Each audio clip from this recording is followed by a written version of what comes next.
So ayan, good morning sa inyong lahat mga ka-PJ. Ito, at bumiyahe nga tayo, nilakasan na lang natin yung ating loob.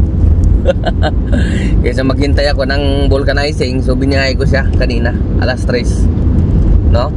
At mabuti na lang at nakachamba tayo. Naka 1.5 na tayo ngayon, no? Kahit medyo kabado kasi siyempre walang reserba. Pero ano naman tayo na kung sakasakaling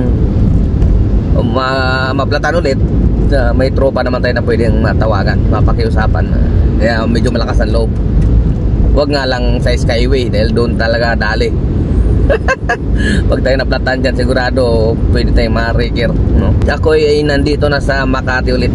Try ko munang tingnan dito sa aking suki, dito sa may Sobel Rojas. Titingnan natin kung bukas na. Dahil ang oras natin ay alas 6:19, no?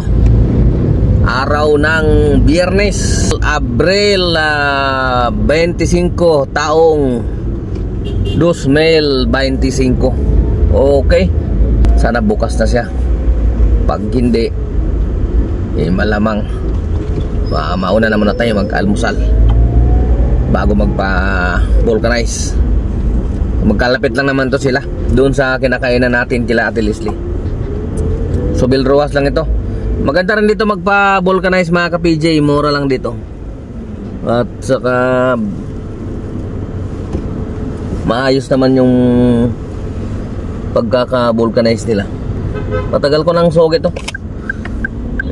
Dito talaga ako nagpapa-vulcanize sa kanya. Dito lang to sa may Sobel Rojas, no? Ito mamaya ipapakita ko sa inyo yung pwesto niya para pag next time kayo naman maplatan dito sa parting Makati, dito lang kayo pumunta. Kasi yung ibang mga vulcanizing mata guys, lalo pagkagabi na ngayon mga 24 hours na vulcanizing, malulupit yung karamihan sa mga yan. Kasi singiling ka 300, 400. Yung iba mapagsamantala.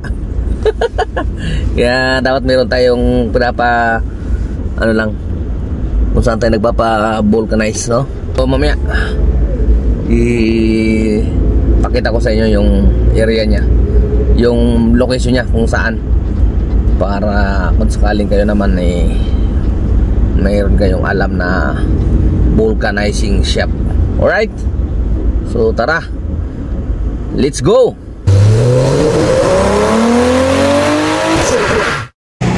So dito nga pala to mga ka-PG sa Sobel, ano? No? You know, malapit na doon sa stoplight ng Osmeña, no? At yan, no? Sobel Rojas corner diyan. Ito yung ano niya. Dito siya sa pagpapunta kayo ng Osmeña, papunta kayo ng Camagong, sa gawing kanan siya. Dalawa naman to sila. Ayun pa, isa doon. Surado pa. So ito. Pagkaras. Oo, yan.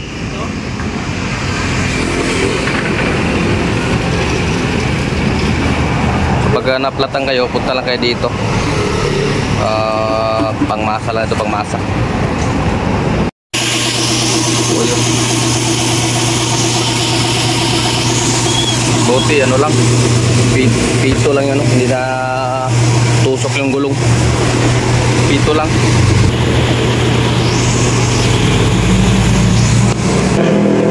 Papalitan ng pito. So kumbaga galing kayo ng ng Arellano doon. Pagkakanan nyo sa Sobel, dire-diretso lang kayo. Ito yung isa, oh.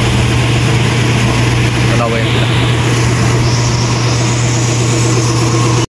So yan guys, tapos na tayo magpa-vulcanize, no? At dito to sa Sobel Rojas, corner ng Dian, ano? Dian. At ito yung ating idol na siya na bahala sa gulong nyo. Kapag kayo ay naplatan, malapit kayo dito sa area Makati, Pablo Campo, Camagong, nandyan kayo. At walang magbo-vulcanize, sila bahala sa iyo. Kaya lang, araw lang kayo sir, no? Araw lang. Araw lang, alas 6 ng umaga, bukas na sila. Hanggang ano oras? Hanggang alas 5. Alas 5 ng hapon. Punta lang kayo dito at dito ay Pag tropa natin to, pang masa. Matagal na ako nagpapa-vulcanize dito. Okay? So, alam niyo na, Sobel Ruas Corner diyan. Malapit na yan sa Osmeña. Pagkagaling ka ng Arellano, kanan na kayo ng Sobel. Okay? So, tandaan nyo yan kasi mahalaga yan, importante yan sa atin na nagbibiyahe. Hindi maiwasan yung maplatan. Okay? So, tara. Let's go na, let's go. Biyahe na tayo ulit, tapos na. At ito, pinanalaro natin. Pinabaliktad ko kasi medyo hindi pantay yung kain ng gulong, no? Pinabaliktad ko. Hindi ko pa siguro galan, ipaalay niya. Nakita ko kanina, sayang eh. Nakita ko medyo may kain konti sa harapan. Kaya pinadamay ko na. Kaya okay na. Back to Bravo na tayo ulit mga ka-PJ. Okay. So okay na. Salamat ah. Okay. Siya na bahala sa inyo. Salamat. At itong kahabaan ng Shoe Boulevard, no, sa may Mandaluyong, dito mahigpit na pinagbabawal ang pag-U-turn dahil nga double solid yellow lane yan, no. Kapag ikaw ay natsambahan na nag-U-turn dyan, automatic huli ka. Maraming nakaabang dyan ng mga traffic enforcer ng Mandaluyong. Kaya iwasan kung ayaw mong makatikim ng huli. Okay? Yan ay munting paalala mula kay ka-PJ nyo. Kita natin yung isang subscriber ito. Paano ito? Berhelio Chan. Berhelio Chan, ano? Nakita kami dito sa may ano, Pablo Campo. Taga-Magong. Ingat sir, napakapay din sir. Sige sir, ayun na. Ay, ano pa, may tatayro na. Salamat sa oras. Tawag sa sunod. Sige sir, sige. Sige ah.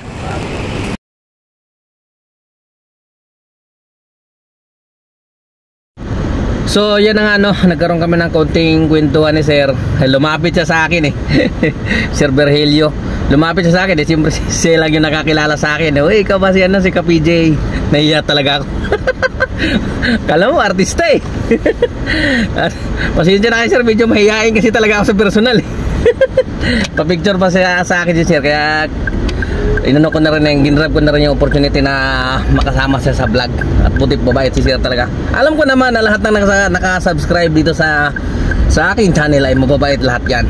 Sigurado ako niyan. Alam niyo kung bakit? Siyempre hindi kayo magtsatsagang manonood kung kung hindi kayo mababait.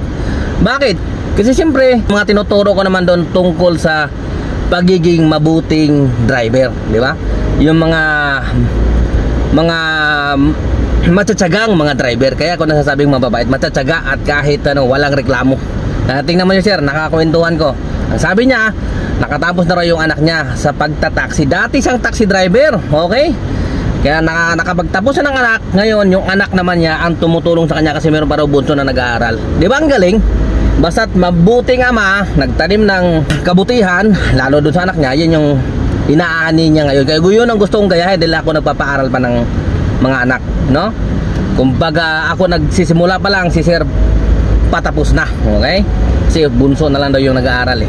At yung gumagastos pa roon, yung nagpapabigay ng baon, yung anak pa niya, no? Kaya idol kita sir, no? Kaya adventure yung dala-dala niya. Grab adventure. At pasensya na nga pala sir sa audio, medyo garalgal no? Dahil nga nataon na mayroon na akong booking. May booking na eh, kaya yun. Ganun talaga pag may booking na, tapos magbibideo ka, ganun ang mangyayari, garalgal. Kasi nga meron tayong audio protect. So parang inaano niya, hindi niya ina-allowed na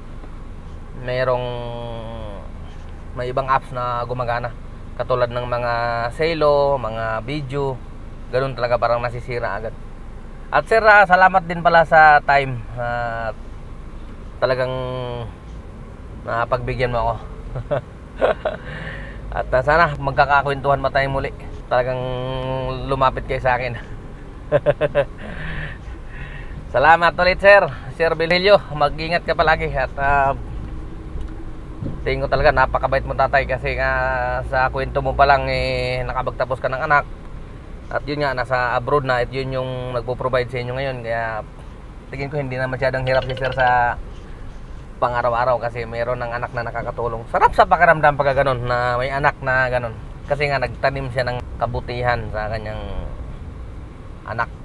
Kumbaga binabalik lang ngayon. Okay? So idol kita sir, mas idol kita. Alright? At maraming salamat muli.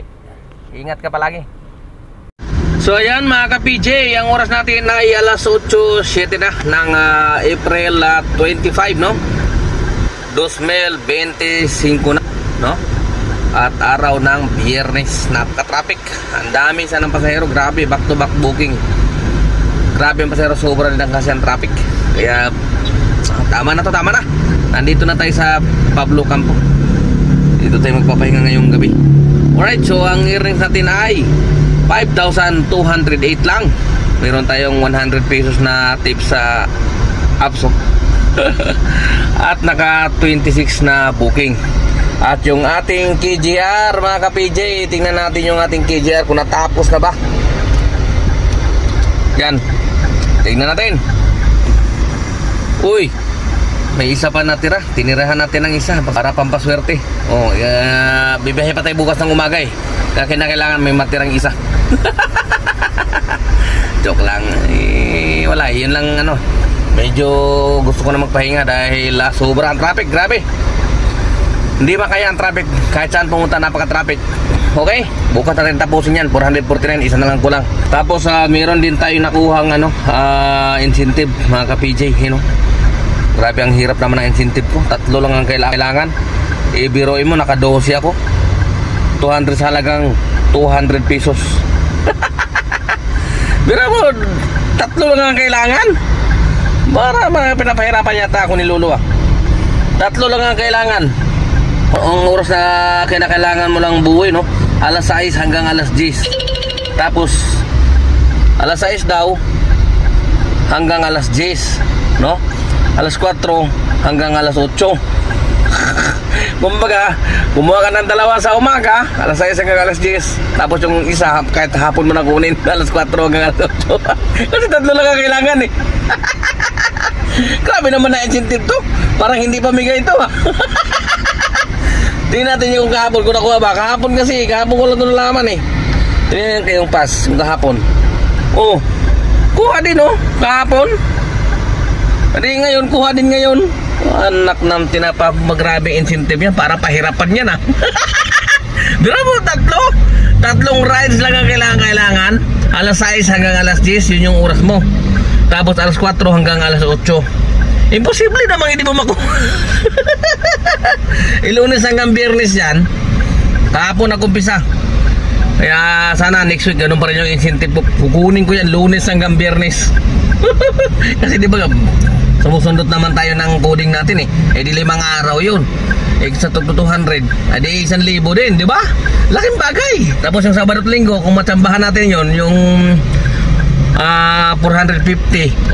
Meron kang 1,450. Masama pa ba yun? Okay na, tama na yun mga ka-PJ. Basta ako magpapahinga na. Malapit na ako sa aking baluarte. Alright, so ka-PJ nyo, temporary signing off. Adios.